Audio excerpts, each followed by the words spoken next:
Deus, Ele é um Deus maravilhoso, né? Deus é um Pai amoroso, Deus é um Pai tremendo, Deus é um Deus misericordioso, cheio de glória, cheio de verdade, um Deus incomparável. Esses dias eu preguei aqui na igreja de que Deus, Ele é um Deus criativo. Nosso Pai é um Pai criativo que nos enche de criatividade para exercer o nosso trabalho diário, nos dá inteligência para a gente realizar coisas, para a gente fazer coisas. Deus, Ele chega até a ser bem humorado. Esses dias eu estava olhando um videozinho, esses videozinhos que a gente vê na internet, e tinha um passarinho. Eu ia trazer o vídeo para vocês, mas eu achei que ia ser muito mico.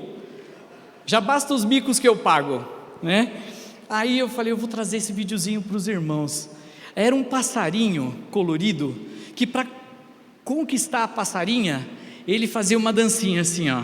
Aí ele escondia o rostinho e ficava fazendo aquela dancinha. Eu falei, cara, Deus tem um senso de humor que é inacreditável. Como a criação louva, a criação ela vem para a glória de Deus. Eu falei, cara, Deus criou esse passarinho fazendo a dancinha para conquistar o passarinho, e foi Deus que criou ele para a glória do Senhor. Deus é muito louco. Eu tive a oportunidade de visitar cavernas, e lá dentro das cavernas tinham formações de mais de milhões de anos, e foi Deus que criou aquilo, para poucas pessoas irem lá e ver. Deus, Ele é criativo, Ele é criador, Ele é bem-humorado, Ele é maravilhoso, as cores dele, que Ele faz na natureza, é algo incrível. Mas muitas vezes a gente se afasta dele, às vezes a gente se empolga com a criação, a gente se enche de nós mesmos, né?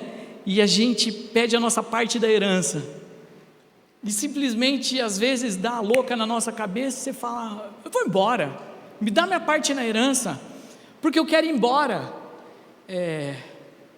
me dá minha parte, aqui está tudo bem, mas eu quero a minha parte na herança, eu quero ir embora.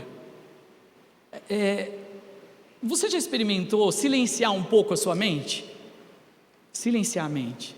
Eu sou sanguíneo, eu tenho dificuldade de silenciar, eu sou barulhento, e às vezes eu preciso silenciar meus pensamentos, às vezes eu preciso silenciar minha mente, às vezes eu preciso contemplar o silêncio e não fazer barulho. Às vezes Deus usa algumas estratégias comigo, e Ele me faz acordar de madrugada, para eu ficar quieto, e orar, e ter um momento com Ele, e ter um momento com a Bíblia, e eu silenciar. Tem pessoas que no silêncio dá algumas reações. Quando a pessoa se silencia, às vezes dá medo, às vezes dá pavor, às vezes dá síndrome do pânico, às vezes dá palpitação e ansiedade, às vezes dá só vontade de dormir. A hora que ela vê o silêncio, que ela percebe que está tudo quieto, ela vai dormir, porque ela não consegue contemplar o silêncio, né? E alguns são assolados pela insônia, né, pelo medo. Mas quando vem o silêncio, quando o dinheiro acaba, quando a felicidade vai embora, quando as luzes se apagam, quando tudo fecha a porta, quando todo mundo vai embora, quando a gente fica sozinho, é aí que a gente se depara com nós mesmos, nós e o travesseiro, nós e o nosso chuveiro, cada um do seu jeito. Às vezes sozinho pode parecer maravilhoso, mas para algumas pessoas não são assim. Alguns não conseguem, né? Tudo que a gente quer muitas vezes no nosso silêncio é a presença de Deus. Tudo que a gente quer muitas vezes no nosso silêncio é a presença de um Pai, de um Pai amoroso que nos resgata, que nos abraça, que nos acalenta, que fica com a gente, que nos recebe como filho, um toque de Deus, protetor, provedor, que nos impulsiona, cuidador. Muitos de nós não sentimos a presença de Deus, muitos jovens, adolescentes e adultos nunca sentiram a presença de Deus, nunca sentiram aquele queimar do Espírito Santo, nunca tiveram uma experiência real com Cristo, com o Espírito Santo. Você já teve alguma experiência com o Espírito Santo? Aquela experiência inesquecível que você ficou cheio do Espírito Santo, Ele te encheu e você não tinha palavras para dizer, porque você estava cheio, não de emoção, mas da presença de Cristo, da presença do Espírito Santo. Você consegue lembrar se foi num acampamento, se foi numa conferência de dom, se foi em algum outro culto, se foi sozinho no teu secreto, no teu silêncio? Você consegue lembrar quando que foi? E eu não estou falando de religião e nem de religiosidade, de ir à igreja aos domingos, de vir no imersão, de vir no CENIB, de fazer escola da palavra, de fazer ministério. Não, é de sentir realmente a presença de Deus. Eu não sei se você já teve essa experiência inacreditável, inexplicável. E é essa presença que nós precisamos buscar constantemente, todos os dias e a toda hora. Já entrando na palavra, depois do batismo de Jesus, que ele foi para o deserto, ele foi tentado e ele voltou, houve uma palavra lá em Marcos 1,15, eu acho que está ali, lá em Marcos 1,15, é essa.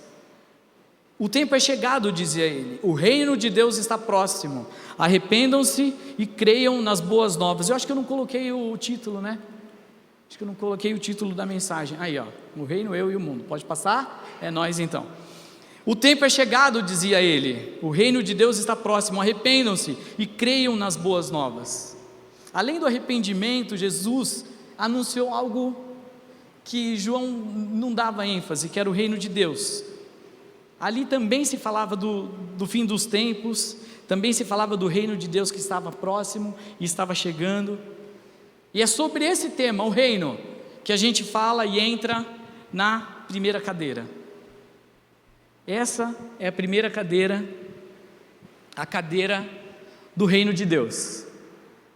É nessa cadeira aqui, que em Mateus 6,33 diz assim: busquem, pois, em primeiro lugar, está escrito ali, o reino de Deus e a sua justiça, e todas as coisas lhe serão acrescentadas. Também, quando Jesus viu isso, ficou indignado e disse: deixem vir a mim as crianças, não as impeçam, pois o reino de Deus pertence aos que são semelhantes a ela. Digo a verdade, quem não receber o reino de Deus como uma criança, nunca entrará nele. Essa primeira cadeira é a cadeira daqueles que vivem cheio do Espírito Santo, aqueles que vivem a plenitude do Espírito Santo e entendem seu papel no reino. Essa primeira cadeira é a cadeira daquele que quer gastar a sua vida, de quem quer gastar os seus dias no reino de Deus, para o reino dele. Entendeu a sua missão de ganhar vidas para Cristo, de influenciar pessoas. Ele já sabe que ele já é um ser eterno, que os 80, 90, talvez 100 com muita sorte, não representa nada perto da eternidade. Então, quem está na cadeira do reino, ele entendeu o seu papel. Eu vou gastar a minha vida para Cristo. Essa é a primeira cadeira. Paulo disse assim: fui crucificado com Cristo, assim já não sou eu quem vive, mas Cristo vive em mim. A vida que agora vivo no corpo, vivo-a pela fé no Filho de Deus, que me amou e se entregou por mim. Se Deus tem mais, então eu quero. Essa é a cadeira do reino. Essa é a cadeira do reino. Se Deus tem mais, você quer. Se Deus tem algo, você quer. Se Ele tem uma missão, você fala: eis-me aqui. Manda, Senhor, eu quero mais. Essa é a cadeira do reino. Mas a gente vive num momento, a gente vive em tempos de que nós somos bombardeados com tanta informação. O inimigo, ele se usa disso para esconder a verdade.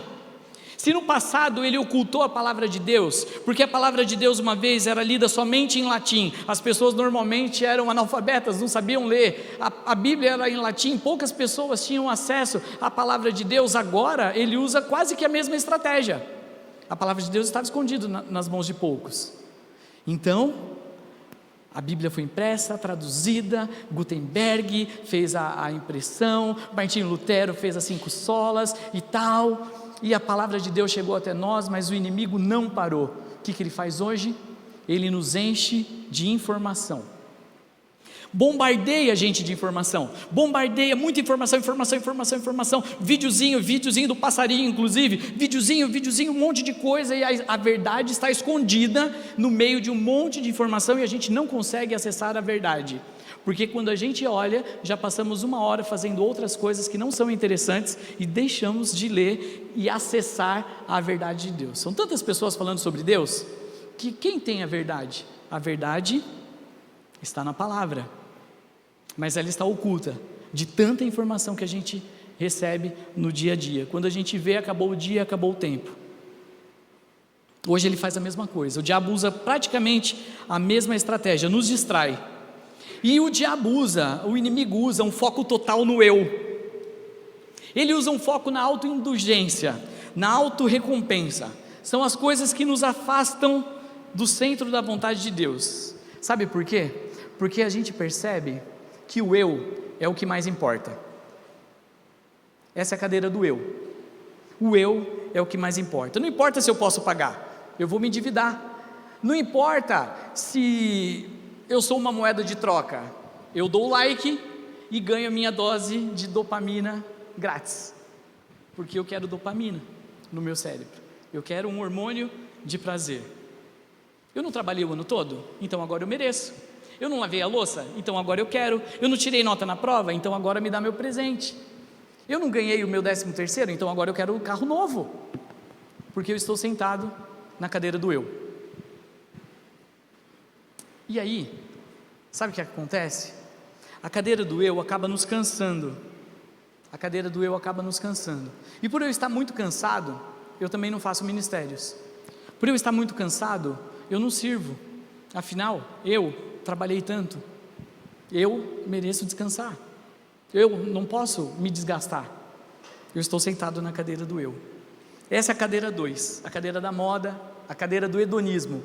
O hedonismo aconteceu há mais de 341 a 271 anos antes de Cristo. E o hedonismo, ele defende a busca pelo prazer. Eu preciso buscar o meu prazer e a minha autossatisfação. Gente, esse pensamento vem de antes de Cristo, 200, 300 anos antes de Cristo. E parece ser tão atual, né? Paulo já combateu isso. Mas ele é tão atual, porque é isso que acontece. Acabei de desligar meu Kindle.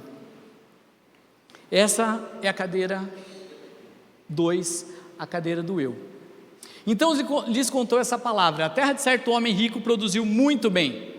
Ele pensou consigo mesmo: o que eu vou fazer? Não tenho onde armazenar minha colheita. Então disse: já sei o que eu vou fazer. Cadê? Já sei o que eu vou fazer, vou derrubar os meus celeiros e construir outros maiores, e ali guardarei toda a minha safra e todos os meus bens, e direi a mim mesmo: você tem grande quantidade de bens armazenados para muitos anos, descanse, coma, beba e alegre-se. Contudo Deus lhe disse: insensato, essa mesma noite a sua vida lhe será exigida, então quem ficará com o que você preparou? Assim acontece com quem guarda para si riquezas, mas não é rico para com Deus. É assim. Tem uma versão que fala: esta noite, louco, essa noite pedirão a sua alma, e o que tens preparado, para quem será? Porque eu estou sentado na cadeira do eu. Talvez alguém esteja sentado na cadeira do mundo, e essa é um problema. Pode passar o próximo slide. O 3.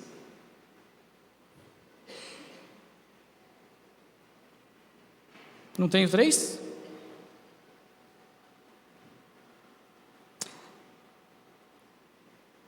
Não amem o mundo, nem o que nele há. Se alguém ama o mundo, o amor do Pai não está nele. Deixa eu só equalizar aqui, porque eu desliguei o meu computadorzinho aqui.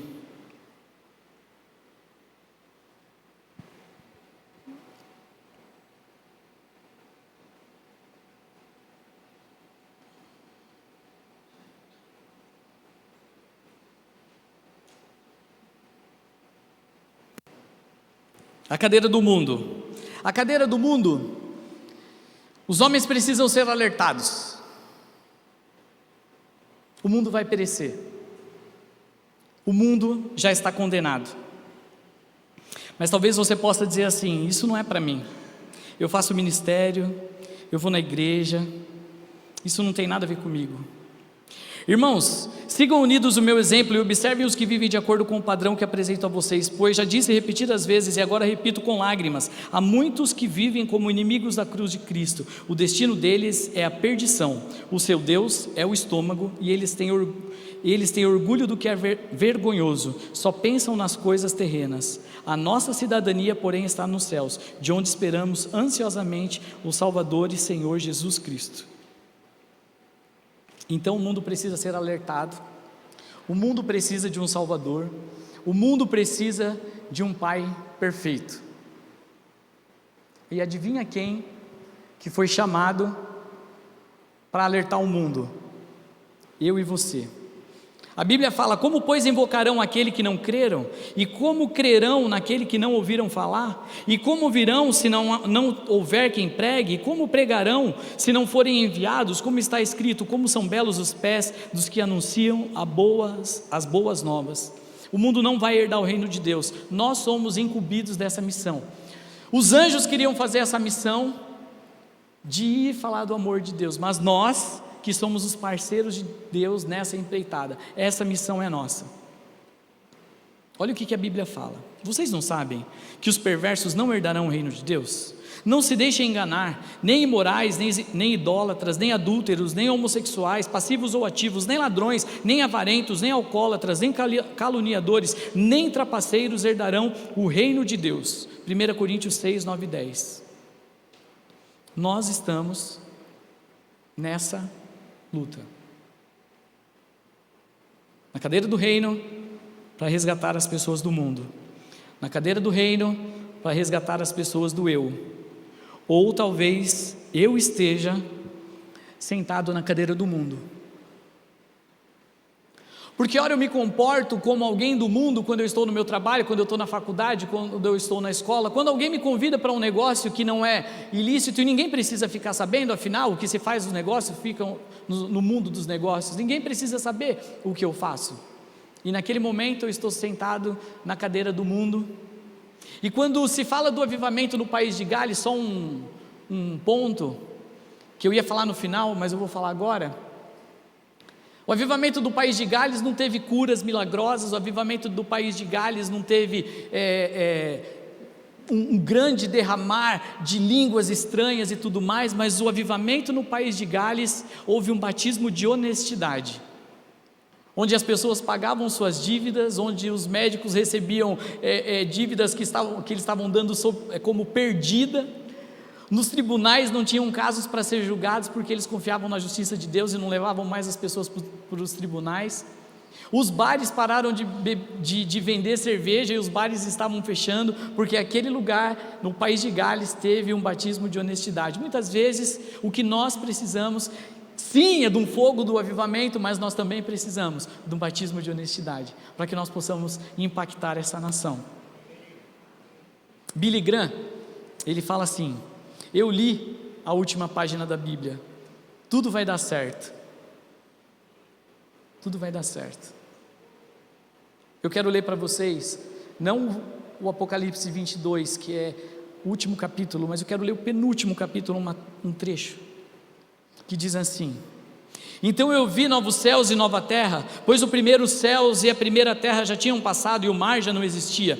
Eu vi a cidade santa, a nova Jerusalém, que descia do céu da parte de Deus, preparada como uma noiva adornada para o seu marido. Eu vi uma forte voz que vinha do trono e dizia: agora o tabernáculo de Deus está com os homens, com os quais ele viverá, eles serão o seu povo, o próprio Deus estará com eles, e será o seu Deus, ele enxugará dos seus olhos toda lágrima, não haverá morte, não haverá tristeza, nem choro, nem dor, pois a antiga ordem já passou. Aquele que estava sentado no trono disse: eu estou fazendo novas todas as coisas, e acrescentou: escreva isso, pois essas palavras são verdadeiras e dignas de confiança. E disse-me ainda: está feito, eu sou o alfa e o ômega, o princípio e o fim. Quem tiver sede, darei de beber gratuitamente da fonte da água da vida. O vencedor herdará tudo isso, eu serei o seu Deus, ele será o meu filho. Apocalipse 21, do 1 ao 7. A pergunta é: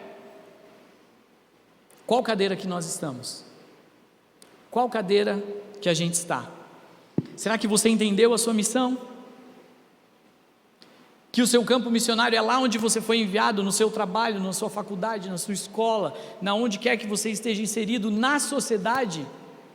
Você entendeu que você vive para o reino, é que ali que você vai impactar vidas, ali é a sua missão. Você foi plantado naquele lugar por Deus e você precisa ser luz naquele lugar. Essa é a cadeira número 1, a cadeira do reino.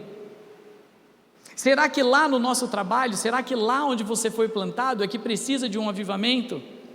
Igual do país de Gales, um batismo de honestidade, de princípios da palavra de Deus? Será que você está na cadeira do eu? Será que você está na cadeira do eu? Que muitas vezes, sem perceber, você está focado na autossatisfação, na autoindulgência, na autopremiação?